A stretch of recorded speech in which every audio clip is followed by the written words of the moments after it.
Hello बच्चों, आज हम क्लास 6 की इंग्लिश यानी सकल बुक का chapter number 10 the banyan tree करने जा रहे हैं। तो बच्चों अभी अभी आपने चैप्टर 9 में पढ़ा है डेजर्ट एनिमल्स के बारे में। वहाँ पे आपने मंगूज और स्नेक्स के बारे में पहले भी पढ़ा था। मंगूज मतलब नेवला और स्नेक्स मतलब सांप, उसके बारे में आप थोड़ा सा उस चैप्टर में पढ़ चुके हैं। तो यहाँ पे मंगूज और स्नेक्स के बारे में ही एक चैप्टर है जो कि एक स्टोरी को डिनोट कर रहा है। यहाँ चैप्टर की शुरुआत में पहले एक छोटा सा उसका इंट्रो दे रखा है और फिर यहाँ पे एक अच्छी सी इंटरेस्टिंग सी स्टोरी है। तो चलिए चैप्टर स्टार्ट करते हैं। चैप्टर की शुरुआत में हमें बिफोर यू रीड नाम का ही सेक्शन दिया है। सबसे पहले हम इसे पढ़ लेते हैं। Have you seen a mongoose? You have read in lesson 9 that mongoose can fight with and kill a snake. Look at the picture and read the lines given along with them. तो बच्चों क्या आपने कभी एक नेवला देखा है? क्या आपने खुद से कभी एक नेवला देखा है?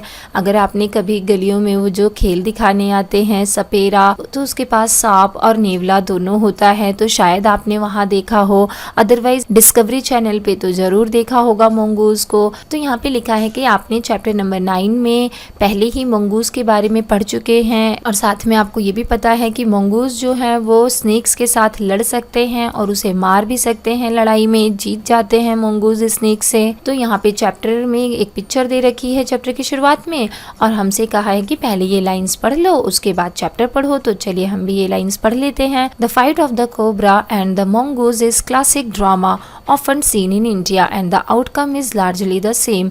The mongoose is not immune to venomous bite but is faster and quicker in motion than the snake. The cobra assumes a posture of defense and attempt to reach the animal by sweeping strike, but the quick moving mongoose jump out of reach and comes at the snake from another direction before the snake can get into striking position again. This constant movement tires and discourages the snakes and the mongoose is finally able to leap in and close and bury its teeth in the snake's neck, usually serving the joint of its vertebra. तो बच्चों यहाँ पे हमें ये लिखा है कि जो कोबरा की फाइट और मंगूज की फाइट है, इन दोनों के बीच में फाइट जो होती है वो इंडिया में आपको इजीली कहीं पर भी किसी भी गाँव के इलाके में या एक क्लासिकल ड्रामा के रूप में देखने को मिल सकती है। आपने बचपन से इनके बारे में स्टोरीज पढ़ी होंगी, सांप नेवले का खेल देखा होगा। तो इंडिया में इस तरीके की चीज़ जो है वो बहुत ही कॉमन है। और साथ में यहाँ पे लिखा है कि जो मंगूज होते हैं, नेवले होते हैं, वो सांप के जहरीले बाइट से कभी भी बच नहीं सकते। मतलब इनका जो इम्यून सिस्टम होता है वो इनके जहर से लड़ने के लिए इतना स्ट्रांग नहीं होता, लेकिन ये इतने क्विक होते हैं और इतने फास्ट होते हैं कि जब भी स्नेक अपनी पोजीशन में आता है, फाइट वाली पोजीशन में आता है, तो ये इधर उधर जा करके और अपने क्विक मूवमेंट्स दिखा करके स्नेक्स को दूसरी डायरेक्शन से आकर के उस पर जंप करते हैं, उसको थका देते हैं। और जब ऐसा करते हुए स्नेक पूरी तरीके से थक जाता है तो ये मौका देखते हुए झट से स्नेक के गर्दन पे बाइट कर लेते हैं और उसको पूरी तरीके से डैमेज करके उसको मार देते हैं। तो मंगूज जो है ऑब्वियसली इसके पास जहर से लड़ने का क्षमता नहीं है और ना ही ये सांप से ज़्यादा जहरीले होते हैं, बट ये इतने क्विक होते हैं कि ये सांप को मौका ही नहीं देते उस पर अटैक करने का और उसको थका करके बिल्कुल ही फाइट में एकदम हताश कर देते हैं। और फाइनली जब वो थक करके हार जाता है तो उसको काट लेते हैं और उसको मार देते हैं। तो यहाँ पे चैप्टर की शुरुआत में हमें ये दिया हुआ था। You must have seen a banyan tree. This is a story about what the author saw as a young boy when he was sitting in an old banyan tree in his grandfather house. तो बच्चों यहाँ पे आपको लिखा है कि क्या आपने कभी एक बनियन ट्री देखा है, एक बरगद का पेड़ क्या आपने कभी देखा है? और हो सकता है आपने ज़रूर देखा हो। यहाँ पे स्टोरी जो है एक ऑथर के बारे में है जो कि जब बच्चा था तो अपने दादा के घर गया था और वहाँ पे वो एक ओल्ड बनियन ट्री पर बैठा हुआ था और फिर वहाँ से उसने कुछ देखा, कुछ नज़ारा देखा। उसी स्टोरी को उसने यहाँ पे डिस्क्राइब कर रखा है। तो चलिए चैप्टर स्टार्ट करते हैं और पढ़ते हैं कि उस ऑथर ने वहाँ पे ओल्ड बनियन ट्री पे बैठे बैठे क्या देखा। Though the house and the ground belong to my grandfather, the magnificent old banyan tree was mine, chiefly because grandfather at 65 could no longer climb it. तो ऑथर जो है वो कह रहा है कि हालांकि जो ये घर है, ये ज़मीन है, ये सारी मेरे ग्रैंड पेरेंट्स की है, मेरे दादा दादी की है, लेकिन ये जो बनियन ट्री है यहाँ पे जो बरगद का पेड़ है वो तो पक्का मेरा है। और वो ऐसा इसलिए कह रहा है क्योंकि उसके दादा जो है वो इतने बूढ़े हो चुके हैं, 65 ईयर्स के हो चुके हैं कि वो तो उस पेड़ पे चढ़ नहीं सकते। वो पेड़ तो उनके लिए बस सिर्फ छाएं का काम कर सकता है, लेकिन पेड़ की जो ब्रांचेस इतनी अच्छे से फैली हुई हैं उस पे वो ऑथर बहुत ही आसानी से चढ़ सकता है, उसको पूरा कब्जा कर सकता है। तो इसीलिए वो कहता है कि हालांकि ये घर और ज़मीन मेरे दादा दादी की है, लेकिन ये पेड़ तो पक्का मेरा है, क्योंकि अब इस पे उसके अलावा और कोई नहीं चढ़ सकता।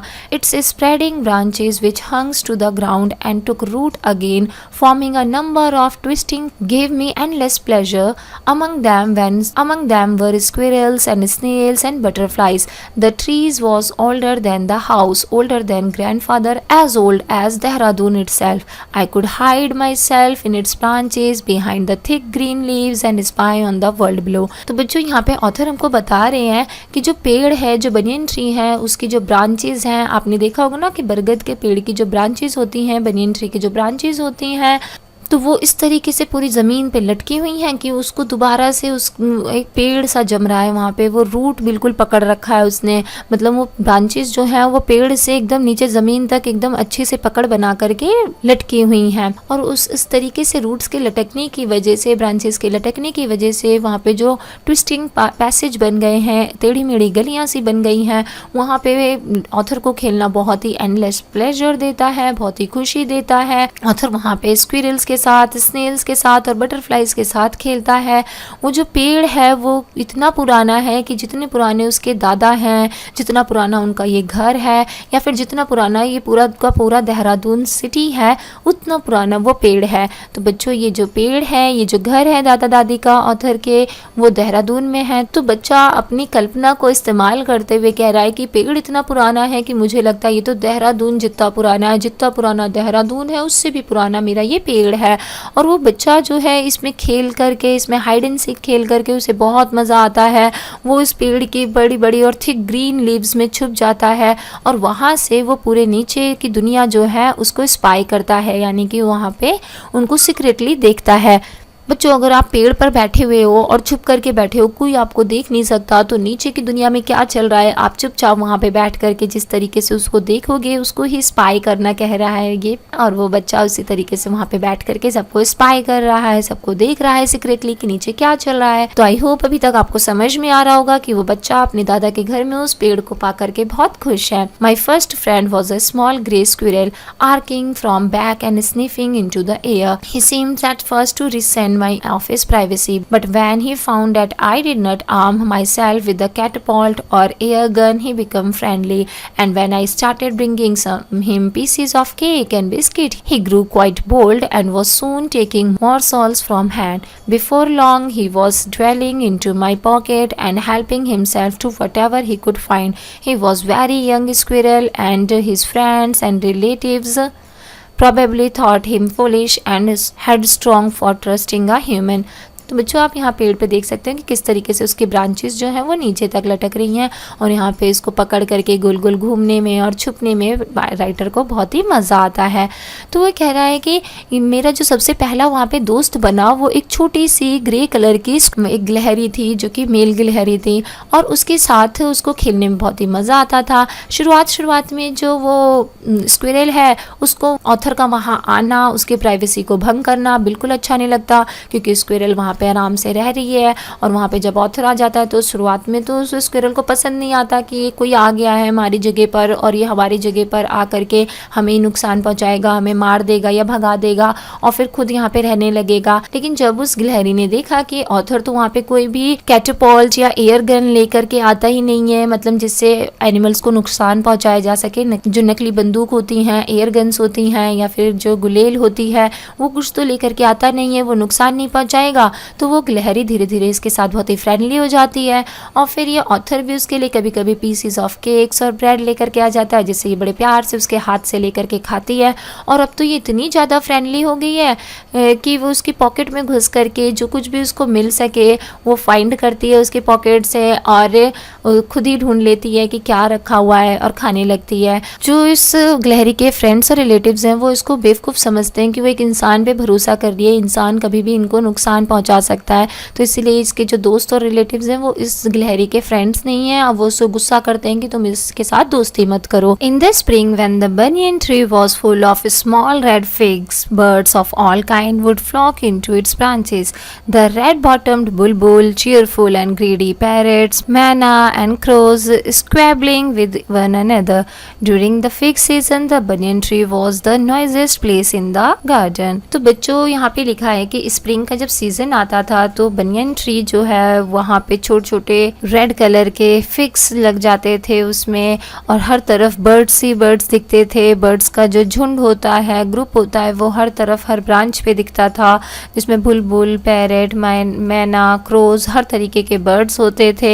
जब ये फिग का सीजन होता था, अंजीर का सीजन होता था, तो जो बनियन ट्री है वो पूरे गार्डन का सबसे नॉइजिएस्ट प्लेस होता था, सबसे शोरगुल वाला स्थान होता था। Half way up the tree I had built a crude platform where I would spend the afternoons when it was not too hot. I could read there, propping myself up against the tree with the cushion from the living room, Treasure Island, Huckleberry Finn and the story of Dr. Dolittle with some of the books that made up my banyan tree library. साथ में यहाँ पे लेखक बताते हैं कि उसने banyan tree पर चढ़ने के लिए वहाँ पे एक रास्ता बना रखा था और उसके ऊपर एक ऐसी जगह बना ली थी, क्रूड प्लेटफॉर्म टाइप बना लिया था, जहाँ पर वो बैठ करके अपना पूरा आफ्टरनून बिताया करता था। वहाँ पे उसने अपने लिविंग रूम से ला करके एक कुशन भी रख लिया था और वहाँ बैठ करके वो दिन भर अलग अलग तरीके की जो बुक्स हैं उनको पढ़ा करता था। ट्रेजर आइलैंड, हकलबेरी फिन और द स्टोरी ऑफ डॉक्टर डोलिटेल। बच्चों ये बहुत ही फेमस अच्छी स्टोरी बुक्स हैं जो कि राइटर वहाँ बैठ करके पढ़ा करता था, और उसने अपने बनियन ट्री को एक छोटी सी लाइब्रेरी में कन्वर्ट कर रखा था, जहाँ पे वो अपनी अच्छी बुक्स को रखता था और उनको दिन में आकर के पढ़ा करता था। When I didn't feel like reading, I could look down through the leaves by the world below, and on one particular afternoon, I was grandstand view of that classic of the Indian wilds, a fight between mongoose and a cobra. तो लेखक कहता है कि जब मेरा मन पढ़ाई करने से ऊब जाता था, मतलब मुझे ऐसा नहीं लगता था कि मुझे और थोड़ा पढ़ना चाहिए, तो मैं पत्तियां हटा करके वहाँ नीचे की दुनिया में जो हो रहा है वो देखता था। मतलब पेड़ के ऊपर वो छुपा हुआ वहाँ पे बैठ करके अपनी बुक्स पढ़ रहा है, तो जब वो उसको पढ़ते पढ़ते वो थोड़ा सा बोर हो जाता तो वहाँ से नीचे की दुनिया में जो भी चल रहा है, नीचे क्या हो रहा है, वो सारी चीज़ें निहारा करता था। और एक दिन जब उसने ऐसा ही किया, नीचे की दुनिया को देखना चाहा कि नीचे क्या चल रहा है, पेड़ के नीचे और गार्डन में पूरे लोग क्या कर रहे हैं, वहाँ क्या हो रहा है, तो उसने एक बहुत ही क्लियर व्यू देखा। वहाँ पे एक जो कि बहुत ही क्लासिक इंडियन वाइल्ड फाइट मानी जाती है, मोंगूज और कोबरा की फाइट, नेवले और कोबरा की फाइट देखी। वहाँ पे एक मोंगूज था और एक कोबरा था जो कि लड़ने की बिल्कुल पोजीशन में तैयार थे, और राइटर वहाँ बनियन ट्री पे बैठ करके पत्तियों के बीच में छुप करके उसे देख रहा था। देखिए यहाँ पे बच्चों एक इमेज भी दे रखी है कि किस तरीके से राइटर यहाँ बैठ करके उसने अपने लिए यहाँ पे क्रूड सा प्लेटफॉर्म बना रखा है ट्री के ऊपर। यहाँ इस पे ये कुशन के सहारे बैठ करके वो बुक्स को पढ़ा करता है, और जब बुक्स से पढ़ने से बोर हो जाता है तो नीचे की दुनिया में क्या चल रहा है वो देखता है। और यहाँ पे आज उसने देखा कि एक मोंगूज और एक स्नेक की फाइट होने वाली है। तो चलिए देखते हैं पार्ट 2 में कि आगे क्या हुआ। The warm breezes of approaching summer had sent everyone, including the gardener, into the house. I was feeling drowsy myself, wondering if I should go to the pond and have a swim with Ramu and the buffaloes, when I saw a huge black cobra gliding out of a clump of cactus. At the same time, a mongoose emerged from the bushes and went straight for the cobra. तो बच्चों आज जो है वो इतनी लू चल रही थी और इतनी गर्म हवा चल रही थी, इतनी गर्मी थी कि उस गर्मी की वजह से हर इंसान जो है वो घर के अंदर चला गया था। इवन जो गार्डनर है, जो माली है, वो भी घर के अंदर जा चुका था और कोई भी गार्डन में नहीं था। और राइटर को भी साथ में काफ़ी ड्रॉसी सा फील होता है, और वो भी सोचता है कि क्यों ना वो पॉन्ड में जा करके, तालाब में जा करके रामू और उसकी भैंसों के साथ थोड़ा सा तैर आए, ताकि गर्मियों में अच्छा लगता है ना स्विमिंग करना। तो सोचता है कि काश मैं भी जा करके वहाँ पे स्विमिंग कर लेता। लेकिन जैसे वो उतरने वाला होता है तो वो देखता है कि वहाँ पे कैक्टस के पीछे पीछे से एक कोबरा, ब्लैक कलर का कोबरा है, वो ग्लाइड करते हुए, वो स्मूथली मूव करते हुए वहाँ आ जाता है। और जैसे वहाँ कोबरा आता है तभी वहाँ बुशिस के पीछे से, झाड़ियों के पीछे से एक मंगूस भी उसके पीछे पीछे आ जाता है और वो सीधे कोबरा के सामने आके खड़ा हो जाता है। In a clearing beneath the banyan tree in bright sunshine they came face to face. The cobra knew only too well that the grey mongoose, 3 feet long, was a super fighter, clever and aggressive. But the cobra too was a skillful and experienced fighter. He could move swiftly and strike with the speed of light, and the sack behind his long sharp fangs were full of deadly poison. It was to be a battle of champions. और तभी पेड़ पर बैठे बैठे author जो ये सारी चीज़ें बड़े ध्यान से, बड़ी सफाई से देख सकता है और वो देखता है कि किस तरीके से कोबरा और मोंगूस जो है बिल्कुल फेस टू फेस आ गए हैं। कोबरा ये बात जानता है कि ये ग्रे कलर का जो मोंगूस है जो कि 3 फीट लॉन्ग है, ये बहुत ही सुपर फाइटर है और साथ ही बहुत चालाक और बहुत ही अग्रेसिव है। लेकिन कोबरा जो है वो भी बहुत स्किलफुल है और वो भी बहुत एक्सपीरियंस फाइटर है, तो और उसे भी बहुत ही स्विफ्टली स्ट्राइक करना आता है। ये लाइट की भी स्पीड से ज़्यादा तेजी से स्ट्राइक कर सकता है और इसके जो फैंक्स के पीछे, इसके दांतों के पीछे जो एक थैली होती है जिसमें बहुत सारा जहर भरा हुआ है, उसे इस बात पर बिल्कुल कॉन्फिडेंस है कि वो मोंगूस से जब लड़ेगा तो जीत लेगा। तो यहाँ जो आज फाइट होने वाली थी वो बैटल ऑफ चैंपियंस होने वाली थी, चैंपियनों की फाइट होने वाली थी, जिसमें मोंगूस भी एक सुपर फाइटर है और साथ ही कोबरा भी एक एक्सपीरियंस्ड और स्किलफुल फाइटर है। तो इस तरीके से अब इनकी फाइट जो है वो शुरू होने वाली होती है। Hissing defiance, his forked tongue darting in and out, the cobra raised 3 to his 6 feet off the ground and spread his broad spectacled hood. The mongoose bushed his tail, the long hair on his spine stood up. तो अब जैसे ही लड़ाई शुरू होने वाली होती है वैसे ही कोबरा जो कि 6 फीट का है वो 3 फीट करीब ऊपर ग्राउंड में उठ जाता है और एकदम अपनी पोजीशन ले लेता है, लड़ाई के लिए बिल्कुल तैयार हो जाता है। और मोंगूस भी अपनी पूंछ को बुशेस में से निकाल करके अपने लंबे हेयर्स और स्पाइन के मदद से खड़ा हो जाता है और बिल्कुल ये भी तैयार है लड़ाई के लिए पोजीशन लेकर के। Though the combatant were unaware of my presence in the tree, they were soon made aware of the arrival of 2 other spectators. One was Maina and other was a jungle crow. They had seen this preparation for battle and had settled on the cactus to watch the outcome. Had they been content only to watch, all would have been well with the both of them. तो बच्चों जो 2 लोग fight करने जा रहे होते हैं या जिन 2 लोगों के बीच में फाइट होने वाली होती है उन्हें कॉम्बैटेंट कहा जाता है। तो वो जो दोनों कॉम्बैटेंट थे यानी कि मोंगूस और स्नेक, वो बिल्कुल ही अवेयर नहीं थे कि वहाँ पे एक राइटर बैठ करके, पेड़ के ऊपर एक बच्चा बैठ करके उनकी फ़ाइट को देख रहा है। लेकिन थोड़ी देर में उनको ये रियलाइज़ हो जाता है कि उनकी फ़ाइट को देखने के लिए कोई 2 और स्पेक्टेटर, कोई 2 और व्यक्ति आ गए हैं जो कि उसकी फ़ाइट को देखने के लिए तैयार हैं। और वो दोनों स्पेक्टेटर्स कौन थे? एक मैना थी और एक था जंगल क्रो, जंगल में रहने वाला कौवा। और वो दोनों साइड में जो कैक्टस है उसके ऊपर बैठ करके उस फाइट को देख रहे हैं और उन्होंने देखा है कि किस तरीके से ये लोग लड़ाई के लिए बिल्कुल पोजीशन लेकर के तैयार हैं। और क्या वो वहाँ पे रिजल्ट देखने के लिए बैठे थे, केवल लड़ाई देखने के लिए बैठे थे, पार्टिसिपेट करेंगे, ये आगे की स्टोरी में हमें पता चलेगा। तो चलिए आगे देखते हैं कि क्या हुआ। The cobra stood on the defensive slowly from side to side, trying to mesmerize the mongoose into making a false move, but the mongoose knew the power of his opponent, glassy, unblinking eyes, and refused to meet them. Instead, he fixed his gaze at the point just below the cobra hood and opened the attack. तो बच्चों जो cobra होता है वो बिल्कुल ही defensive position में बैठ करके एकदम साइड साइड धीरे धीरे ना मूव करने लगता है। आपने देखा होगा ना सांप किस तरीके से अपनी गर्दन को हिला करके लेफ्ट राइट घुमा करके मूवमेंट करता है और अपनी आंखों से बिल्कुल ही मोंगूस को मेस्मराइज करने की कोशिश करता है, मैजिकली उसको अपने वश में करने की कोशिश करता है। लेकिन मोंगूस जो है वो अपने अपोनेंट की इस पावर को जानता है कि किस तरीके से सांप जो है अपनी धीरे धीरे गर्दन हिला करके और अपनी आंखों से बिल्कुल भी पलके झपकाए बिना अपने अपोनेंट को अपने वश में कर लेते हैं और फिर जैसे ही वो उसके वश में होता है उसको डस लेते हैं। तो ये चीज़ मंगूस जानता है और मंगूस उसकी आंखों में देखने से बिल्कुल ही रिफ्यूज़ कर देता है। वो उसकी आंखों में बिल्कुल देखता नहीं है, वो उसके सर के नीचे का जो पार्ट होता है, कोबराज हुड जो होती है, उसको देखता रहता है और अटैक करने की अपनी पोजीशन में तैयार रहता है।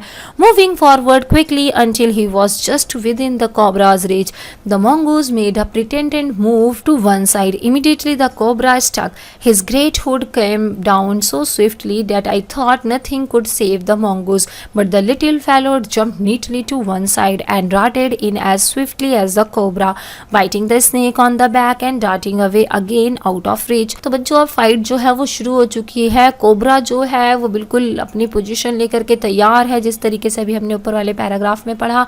और मंगूस क्या करता है, एक तरफ से ना उसके ऊपर झपट्टा मारने की कोशिश करता है, बस केवल मतलब वो प्रिटेंड करता है कि वो इस तरफ से अटैक करने वाला है। लेकिन जैसे ही वो उस तरफ से अटैक करने की कोशिश दिखाता है, सांप होता है वो तुरंत अपने नेक को उसके पास लेकर के आ जाता है स्विफ्टली और एकदम से उसको काटने की पोजीशन में हो जाता है। जबकि मंगूस जो है वो तुरंत से झपट्टा मार के दूसरी तरफ निकल जाता है और उसको बिल्कुल ही बेवकूफ़ बना देता है।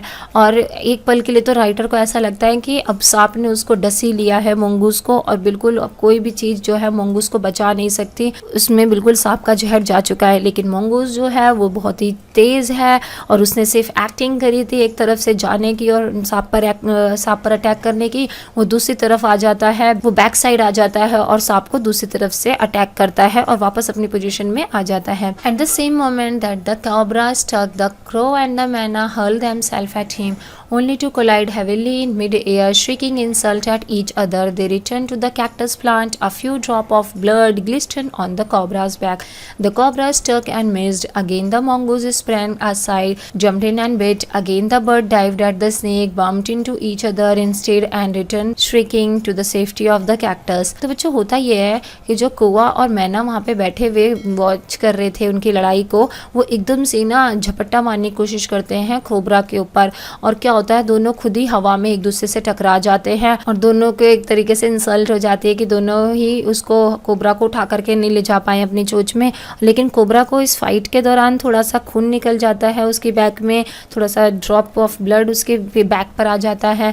और लेकिन वो दोनों जो बर्ड हैं दोबारा जा करके कैक्टस पे बैठ जाते हैं ताकि वो सेफ रहें। उसके बाद कोबरा दोबारा से अटैक करने के लिए तैयार हो जाता है, मंगूस दोबारा से उसके सामने आ जाता है और वो दोनों फिर से लड़ने के लिए तैयार हैं। तभी अचानक वो बर्ड्स दोबारा से स्नेक के ऊपर हमला करते हैं और कोशिश करते हैं स्नेक को हार्म करने की, लेकिन फिर अपनी सेफ्टी के लिए दोबारा से वो कैक्टस में जा करके बैठ जाते हैं। मतलब एक तरफ से मंगूस तो लड़ ही रहा है उससे, साथ में वो जो बर्ड्स हैं वो दोनों भी सांप को अपना शिकार बनाने की कोशिश में लगे हुए हैं। The crow and the mynah still determined to take part in the preceding dived at the cobra, but this time they missed each other as well their mark. The manna flew on and reached its perch, but the crow tried to pull up in the mid-air and turned back. In the second that it took the bird to do this, the cobra whipped his head back and struck with the great force, this snout thudding against the crow's body. बच्चों ये इस तरीके से ये जो round है उनकी लड़ाई का एक एक स्टेज है जो बार बार आता जा रहा था। मतलब कभी तो वो मंगूस के साथ लड़ाई कर रहा, कभी दोनों बर्ड्स आकर के उस पर अटैक कर रहे।